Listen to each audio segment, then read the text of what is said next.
Hello, everyone. This is Jeff Foley with Paladin Financial, and thank you for tuning in to this week's episode of Paladin Financial Talk. As usual, with me today, my lovely co-host, Mr. Tony Shore. Tony, how are you? I feel short for some reason. Our viewers may notice Jeff likes to stand during the show, which I probably should too, and then it would look a little more balanced. But I got it set up so Jeff could actually stand during the show today. I'm needy. I have needs. You have needs. Podcast needs. No, it's good. Actually, they tell you it opens up the diaphragm to stand up. When you sit down, I'm all it doesn't. about that. So, that's why singers, you'd never see a singer sitting while they sang. So really DJs only sit when they talk. Like you see radio DJs and podcast people, they're always sitting. It's only because they're lazy. It has nothing. Okay. It would sound a lot better if they stood the whole time. And didn't you do that? Yeah, I do that now, actually. In fact, right now I'm doing that. But you're right. I'm doing great, and I've had a great week. Just been busy. We were talking before the show, busy with family. I'm part of that sandwich generation. Yeah. Sarah and I are trying to keep up with our parents. Sarah on the way home had to go to her mom's place because about now twice a week we have to go fix her TV. Yeah. She's hit the input button.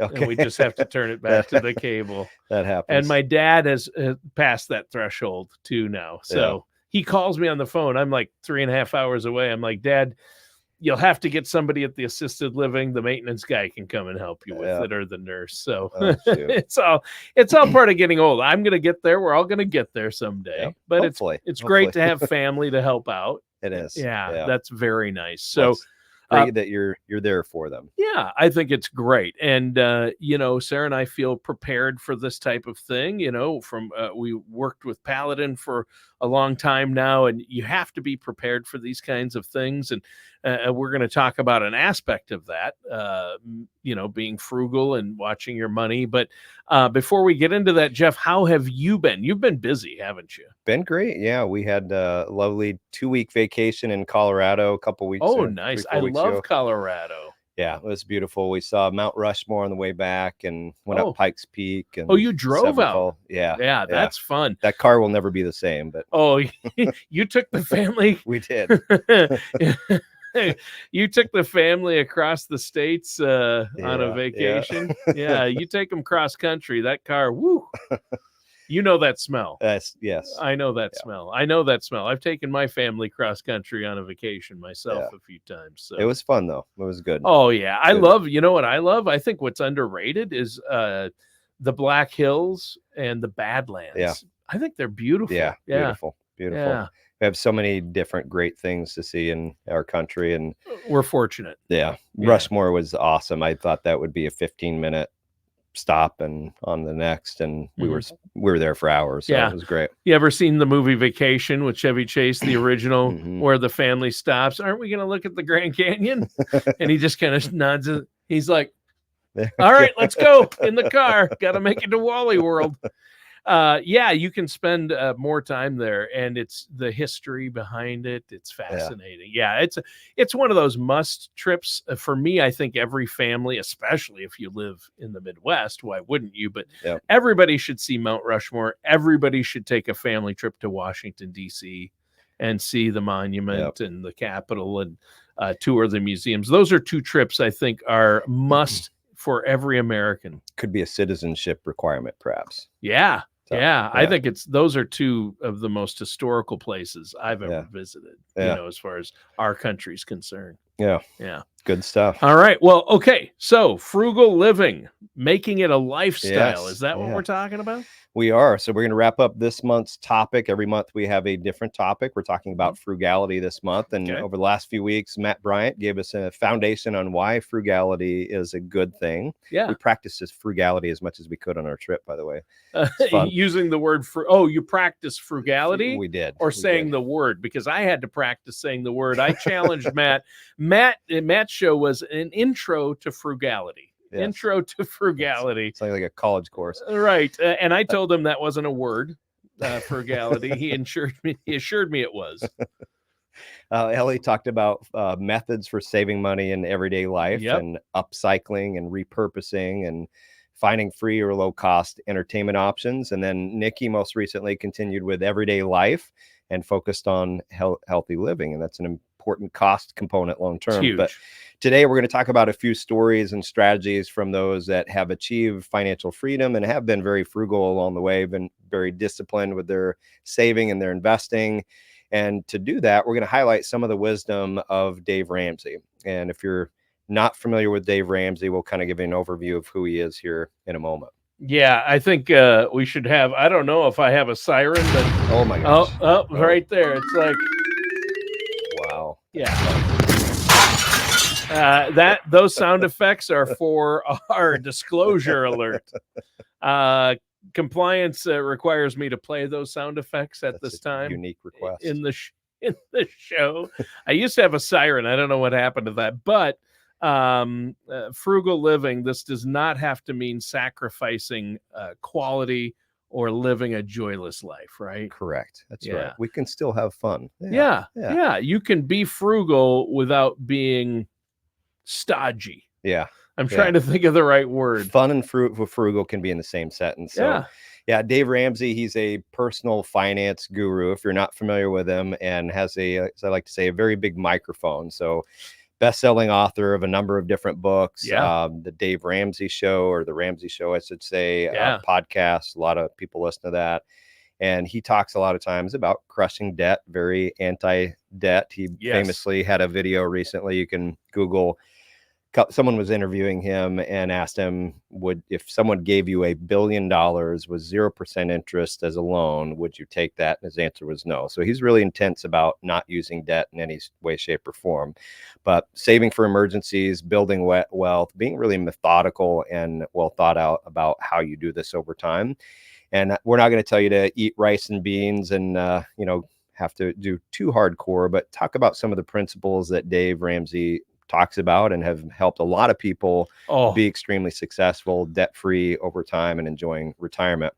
So again, we're going to have financial independence through frugality as our concept here tonight. That's good. And it's a good path, can lead also to early retirement if that's something that's important to you, if you're intentional about that. We're going to talk about some of the stories here along the way, but the goal is to not feel like you're being spatchcocked as you save for retirement.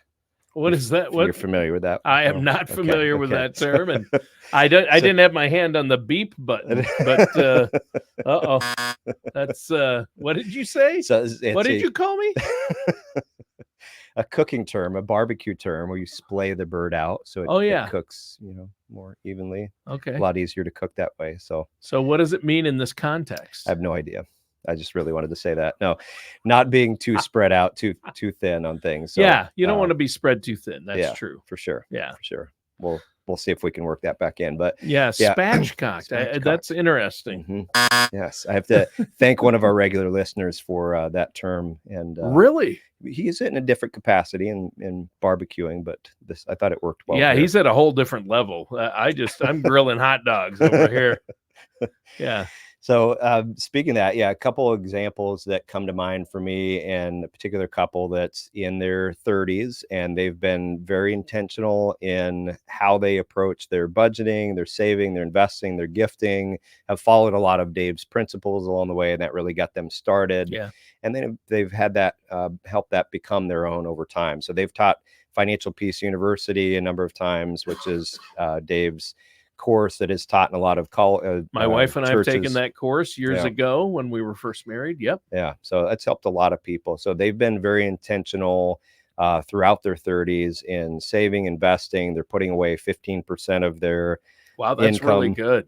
Yeah. And their goal is to retire in their mid 50s, and they're well on pace to be able to do that. And it takes a lot of hard work, but I can tell you they do have a lot of fun along the way, as well as and their family and what they do, and have done great with that. So it doesn't have to be all boredom and you're only going to the library. You can still have fun, but stay within your means. Sure. Another couple that comes to mind, a couple more close towards retirement. One of them is now retired. They've been, and the second one is close to retirement, and they also have been very intentional. You see the fruits of that labor. They've saved for a very long period of time. They have the time value of money on their side. It's compounded. That money adds up over time, good and bad markets, and they're able to retire and not have to look over their shoulder. But Sure. Being intentional with that is key. And tying this back to Dave Ramsey, and some of his principles, one of the key ones that he talks about is baby steps. And there's 7 baby steps that Dave recommends, and we'll go through these pretty quickly, but encourage you, if you're interested in this, Google Dave Ramsey baby steps, drill into that a little bit further. But step 1 is to have $1,000 to start off an emergency fund. Most Americans don't have that. Having that emergency fund in place helps cover a lot of situations that might come up. If you don't have that money in place, you end up putting it on a credit card, and that spirals not so good situation. Yeah. Baby step number 2 is pay off all of your debt using the debt snowball concept. And the idea with the snowball, and this isn't the mathematically best way to go about this, but mentally it's the best way. And a lot of times that people that are struggling to pay off debt, this is going to be a better method because they get some wins along the way. The idea is to pay off your smallest debt, roll to the next one, to the next one, to the next one. That's high level. Baby step 3 is have 3 to 6 months of expenses in savings set aside. Baby step 4 is putting away 15% of your income into retirement accounts, whether that's pre-tax or Roth. Step 5 is begin college funding for children. And depending on what your goals there, do you want to fund half of an in-state retirement or not so much, but planning ahead for that? Step 6 is paying off the home early. And 7 is building wealth and giving. So giving back to others. So yeah, the baby step concept. I mean, he stole it from the Bill Murray movie, What About Bob? Okay. Baby steps. That's the theme of that. The book, the psychiatrist played by Richard Dreyfuss had a book called Baby Steps. I need to rewatch it. I don't remember. Oh yeah. No, that's but these are great. I know the debt snowball is one way for people who really need the win to keep them going. Yep. But you said the mathematical best way, I would assume, is to find the highest interest rate debt and pay off the higher interest rate debt first. Is that another method? Yeah, that would get it paid down more quickly, because you're getting your highest cost debt out of the way first, and would save you a little more money. Yeah. So if you're very disciplined and very committed to this, I would go that route. But wait, you have to be disciplined. Yeah, there goes that. So looks like the snowball method for me. No. Frugality. So frugality can help you to pay off that debt as well, and you find that's a big part of the 7 baby steps that Dave talks about. And some key strategies is, number 1, living within your means. Very simple, is spend less than what you make. And you're putting away that 15% to save for retirement if you have those other baby steps taken care of first. Yep.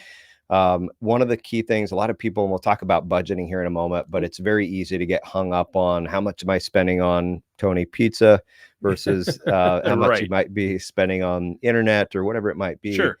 Worry less about where the money is going versus what's your overall budget. So if your budget needs to be $3,000 a month, focus on staying within that and not going through hell to reduce your pizza budget and so forth. So sure. Doesn't budget have a negative connotation? Why are you bringing this up? I know. I'm so sorry. It is important though, isn't it? It is. Yeah.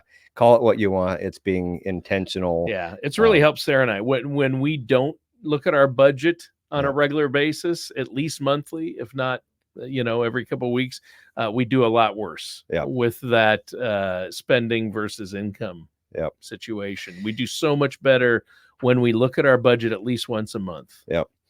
Yeah, you have to mention this a couple of times. Be intentional. You have to have a structure around that. So, for example, a couple I mentioned earlier, I know they meet on Saturdays to review their finances, and they make sure they're on track week in and week out. Sure. Otherwise, 3 months goes by and you're like, whoa, what happened here? You want to track things is another important step. And I liken this to My Fitness Pal is a great app that I've used off and on. Yep, I use that. You track your food and the act of entering that, you're focused on it and the numbers are right there. Like, oh my gosh, I can't have another 3 rolls. I need to make some adjustments there. So doing the same thing, find what budgeting app works best for you. There's some good ones out there, right? I mean, you probably have some that you have heard about or recommend. Yeah. So Dave Ramsey has the Every Dollar app, and there's a free version of that I've and a never paid used that one. version. So that's a good one. MoneyWiz, I haven't used that one, but MoneyWiz is a popular one, and Simplify as well. But if you Google budget apps, there are some great options out there. My wife and I use YNAB, You Need a Budget. Okay. Yeah, YNAB.com. I thought you were making a joke there. I was like, what does YNAB stand for? You Need a Budget.com. That's a really good app. It's a paid one, but wow, it works well. And it imports right from our checking. Nice. Yeah. And then we categorize everything and assign everything a category and see what we're spending in each category each month. And they all work pretty much the same, but yeah. I think the message here is we all respect what we inspect. If you're not paying attention to something, whether it's the food we're eating or weight, whatever it might be that we're wanting to work on, budgeting is be intentional, inspect that, and you'll be amazed what good things can happen from that. Sure. With frugality, a number of other things that Dave Ramsey talks about is buying generic products. You can save quite a bit of money. And I would also say where you shop. So here locally, Aldi is a great place to shop to save money. It is.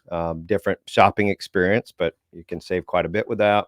Another big one that creeps in on all of us is unused subscriptions and membership. So, you want to watch the whatever game that starts in an hour, and you Google, how can I watch it? And you find out you got to sign up for a Star subscription for 7 days. Yeah. And then a year goes by and you've not been using that for some time. And you've been paying the fee each month. Yeah.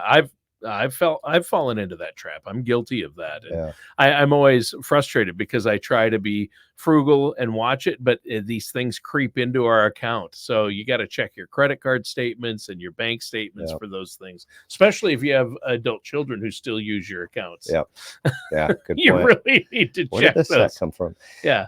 There are apps too, and I think some banks do this, and the name escapes me off the top of my head, but there are apps that you can use that will monitor and identify ongoing subscriptions they to make track it easier. monthly payments and subscriptions. That's a good idea. Yeah. Energy expenses is another big one, as we all have the ongoing utility expenses, things like that, is monitoring that and what can you do to shore that up. If you have a thermostat at home, taking the time to have it set up to where it's not as hot or cold during the day when you're not there. Big one, taking your lunch to work. I know that's something I hate, making my lunch every morning. I do too. Do it every day, and that saves quite a bit of money. Avoiding eating out too frequently, and switching your cell phone plan is another big one, as you can save a lot of money there by looking at the plan that you have in place. So same with auto and home insurance. Don't just sign up and leave it. My wife made that mistake. My wife and I made that mistake with our home. Dangerous. Mitch, edit that out. That was a slip there. No, my wife and I hadn't paid any attention to our homeowners insurance, and it had kept going up every year, and we'd had it for 20 years. And then we looked at, you see all the bundling ads, and we had, I think, Progressive for our car insurance. We looked at bundling, and we were paying a ridiculous, I'm embarrassed to say how much more we were paying than we should have been. Very easy to do. And when we work with our clients, we don't offer home and auto insurance, but we have an independent brokerage that we refer our clients to, and they shop that, they compare, do you have the right amount of coverage, over or underinsured, and that's really able to save a lot of people money there. So that's good. But just taking some time to look at where the money is going and being intentional and thought out about that. So those are a few ideas. Encourage people, if this is something that you need help with, check out Dave Ramsey. And there's a lot of videos and content out there that he's put out, and his team, that are very helpful for a lot of people. So. I met Dave. I've met him a couple times. I lived in Nashville, and that's right. Worked with his organization a little bit, not directly, but projects that they were working on and things. So, it's quite a setup, and I really like that he's helped so many people get out of debt. And that get out of debt plan and living frugal. If you want to live really frugal and get out of debt, it's pretty much the expert on that for sure topic. But wealth management and your overall financial plan and your retirement plan, for that, you need to work with a fiduciary, somebody who does that. And I happen to know a guy, Jeff Foley, and I know that's what you do at Paladin, and you do that and so much more. How can our listeners out there get a hold of you if they want a second opinion on where they're at? Look at, how much money should we be saving? You can look at their overall financial situation, help make sure they're saving enough for retirement, or figure out when they can retire, manage their investments and assets. How can they get a hold of you? Give us a call, 651-842-8406, or you can visit us online at paladinfinancial.com. And if you have a question that you want to have us cover in the podcast, or a question in general, you can also email us at info@paladinfinancial.com.